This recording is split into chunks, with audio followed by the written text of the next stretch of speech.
Hi സുഹൃത്തുക്കളെ, ഐ+ന്റെ പുതിയൊരു വീഡിയോയിലേക്ക് സ്വാഗതം. കേരള വാട്ടർ അതോറിറ്റിയിൽ സബ് എഞ്ചിനീയർ പോസ്റ്റിലേക്ക് പുതിയൊരു നോട്ടിഫിക്കേഷൻ ഉടനെ തന്നെ പബ്ലിഷ് ചെയ്യുമെന്ന് PSC അറിയിച്ചിരിക്കുകയാണ്. Kerala water authority sub engineer അല്ലെങ്കിൽ ഡ്രാഫ്റ്റ്സ്മാൻ ഗ്രേഡ് 1 ഈ രണ്ട് തസ്തികകളിലേക്കും കോമൺ ആണ്, ഒരേ ആപ്ലിക്കേഷൻ ആണ്, ഒരേ പരീക്ഷയാണ്. അപ്പോൾ തസ്തികയുടെ പേര് സബ് എഞ്ചിനീയർ അല്ലെങ്കിൽ ഡ്രാഫ്റ്റ്സ്മാൻ ഗ്രേഡ് 1 ഇത് രണ്ടിലേക്കും നിയമനം നടക്കും എന്നുള്ളതാണ്.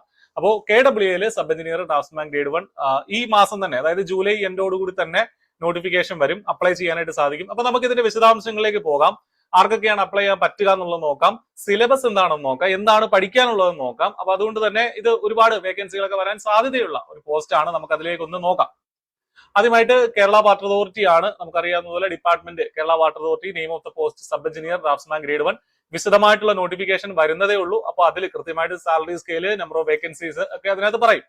ക്വാളിഫിക്കേഷൻ ആണ് നമുക്ക് മെയിൻ ആയിട്ട് അറിയേണ്ടത്. മെക്കാനിക്കൽ എഞ്ചിനീയറിംഗ് അല്ലെങ്കിൽ സിവിൽ എഞ്ചിനീയറിംഗിൽ നിങ്ങൾക്ക് ഒരു ഡിപ്ലോമ ഉണ്ടെങ്കിൽ, ഏറ്റവും കുറഞ്ഞത് ഒരു ഡിപ്ലോമ ഉണ്ടെങ്കിൽ നിങ്ങൾക്ക് ഇതിന് അപ്ലൈ ചെയ്യാനായിട്ട് സാധിക്കും.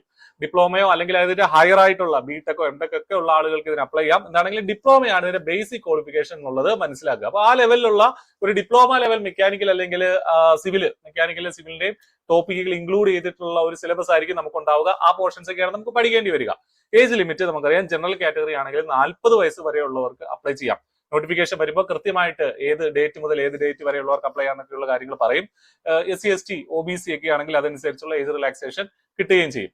ഇനി സിലബസിനെ കുറിച്ച് നമ്മൾ പറയുകയാണെങ്കിൽ മെക്കാനിക്കൽ 50 മാർക്കിനും സിവിൽ എഞ്ചിനീയറിംഗിൽ 50 മാർക്കിനുമാണ് ചോദ്യങ്ങൾ വരിക. ഓക്കെ, അപ്പൊ മെക്കാനിക്കലി നമുക്ക് പഠിക്കാനുള്ളത് module 1 engineering graphics with units of measurements, അതായത് ഡ്രോയിങ്, എഞ്ചിനീയറിംഗ് ഡ്രോയിങ് നമ്മൾ പഠിക്കുമല്ലോ. ഇതൊക്കെ നമ്മൾ പല പരീക്ഷകൾക്ക് വേണ്ടിയിട്ടും ഇതുമായി ബന്ധപ്പെട്ട് തയ്യാറെടുത്തുകൊണ്ടിരിക്കുന്ന ആളുകളാണെങ്കിൽ പല പരീക്ഷകൾക്ക് വേണ്ടിയിട്ടും പഠിക്കുന്ന ടോപ്പിക്കുകൾ തന്നെയാണ്.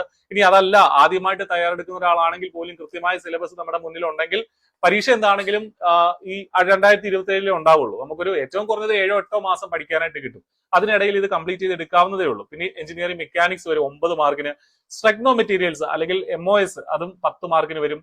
ഫ്ലൂയിഡ് മെക്കാനിക്സും ഹൈഡ്രോളിക് മെഷീൻസും കൂടെ ചേർത്തിട്ട് 18 മാർക്കുണ്ട്. തെർമൽ ആൻഡ് തെർമോഡൈനാമിക്സ്, തെർമൽ എഞ്ചിനീയറിംഗിൽ നിന്നും തെർമോഡൈനാമിക്സിൽ നിന്നും 7 മാർക്കിന്റെ ചോദ്യങ്ങൾ വരും എന്നുള്ളതാണ് നമ്മൾ മനസ്സിലാക്കേണ്ടത്. അടുത്തതായിട്ട് സിവിൽ എഞ്ചിനീയറിംഗിൽ നിന്ന് ഏതൊക്കെയാണ് ടോപ്പിക്കുകൾ വരുന്നത്?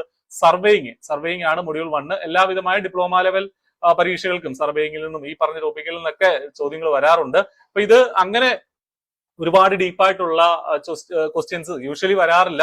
ഒത്തിരി പ്രോബ്ലമാറ്റിക് ആയിട്ടുള്ള ചോദ്യങ്ങളും വരാറില്ല. നമുക്ക് ബേസിക് ലെവലില് അത്യാവശ്യം കൺസെപ്റ്റ് ഒക്കെ അറിയാമെങ്കിൽ എഴുതാൻ പറ്റുന്ന പരീക്ഷകളൊക്കെ തന്നെയാണ് ഇത്. സർവേയിങ്ങിൽ നിന്ന് 8 മാർക്ക്, ബിൽഡിംഗ് പ്ലാനിംഗ് ആൻഡ് ഡ്രോയിങ്ങിൽ 5 mark, construction materials and engineering അതിൽ നിന്ന് 10 മാർക്ക്, കോൺക്രീറ്റ് ടെക്നോളജിയിൽ 7 മാർക്ക്, സ്ട്രക്ചറൽ ഡിസൈന്, അതുപോലെ തന്നെ ക്വാണ്ടിറ്റി സർവേയിങ്, കൺസ്ട്രക്ഷൻ മാനേജ്മെന്റ്, ഇത്രയും കാര്യങ്ങളാണ് സിവിൽ എഞ്ചിനീയറിംഗിന്റെ ഭാഗത്ത് നിന്ന് നമുക്ക് പഠിക്കാനുള്ളത്. ഇതൊക്കെ ഒരു ഡിപ്ലോമ ലെവലിലാണ് നമ്മൾ പഠിക്കേണ്ടത്.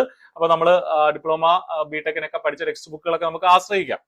അപ്പോൾ I+ ഈ പരീക്ഷയ്ക്ക് വേണ്ടിയിട്ട് ഏറ്റവും ഇന്റൻസീവ് ആയിട്ടുള്ള ബാച്ചുകൾ ഓൾറെഡി സ്റ്റാർട്ട് ചെയ്തിട്ടുണ്ട്. മുൻപ് നടന്ന KWA പരീക്ഷകൾക്കൊക്കെ KWAയുടെ ഗ്രേഡ് 2 ഗ്രേഡ് 3 ഒക്കെ ഒത്തിരി കുട്ടികൾ നമ്മുടെ അടുത്ത് നിന്ന് പഠിച്ചിട്ടുണ്ട്. ഒരുപാട് പേർക്ക് നല്ല റാങ്കുകളും ഒക്കെ കിട്ടിയിട്ടുണ്ട്. അപ്പോൾ അതുകൊണ്ട് തന്നെ അതിനേക്കാൾ നിലവാരമുള്ള ക്ലാസ്സുകളായിട്ടാണ് ഈ സബ് എഞ്ചിനീയറും നമ്മൾ പ്ലാൻ ചെയ്തിട്ടുള്ളത്. ഹൈ ക്വാളിറ്റി ക്ലാസ്സുകളും എക്സ്പേർട്ട് ആയിട്ട് ഒരു ഫാക്കൽറ്റി ടീമും ഒക്കെ നിങ്ങളുടെ പിന്നിലുണ്ടാവും. അപ്പോൾ ഇപ്പോൾ തന്നെ നിങ്ങൾ എൻറോൾ ചെയ്യുക, നേരത്തെ പഠിച്ചു തുടങ്ങുക എന്നുള്ളതാണ് നമ്മൾ ചെയ്യേണ്ടത്. പരീക്ഷ ഡിക്ലെയർ ചെയ്ത് ഒരു 3 മാസം നമുക്ക് കിട്ടുള്ളൂ പഠിക്കാൻ. ആ സമയത്ത് പഠിച്ച് തീരത്തില്ല ഇതൊന്നും. വാസ്റ്റ്, നിങ്ങൾക്ക് അറിയാവുന്നതുപോലെ സിവിലിന്റെയും മെക്കാനിക്കലിന്റെയും ടോപ്പിക്കുകൾ നമുക്ക് പഠിക്കാനുണ്ട്. അതുകൊണ്ട് തന്നെ വാസ്റ്റ് ആയിട്ടുള്ള ഒരു സിലബസ് ആണ്, നമുക്കത് കവർ ചെയ്ത് എടുക്കാനുണ്ട്. അപ്പൊ എത്രയും വേഗം തന്നെ നിങ്ങൾ ഇതിന് പഠിച്ചു തുടങ്ങുക എന്നുള്ളതാണ് ചെയ്യേണ്ടത്. അപ്പോൾ നമുക്ക് നോട്ടിഫിക്കേഷൻ വരുമ്പോൾ വിശദമായിട്ട് വീണ്ടും ഇത് കാണാം. കൂടുതൽ സിലബസ് ഡിസ്കഷനും PVK ഡിസ്കഷനും ഒക്കെ നമ്മുടെ ഇതേ ചാനലിൽ കൂടെ നിങ്ങൾക്ക് കാണാം. All the best. Thank you.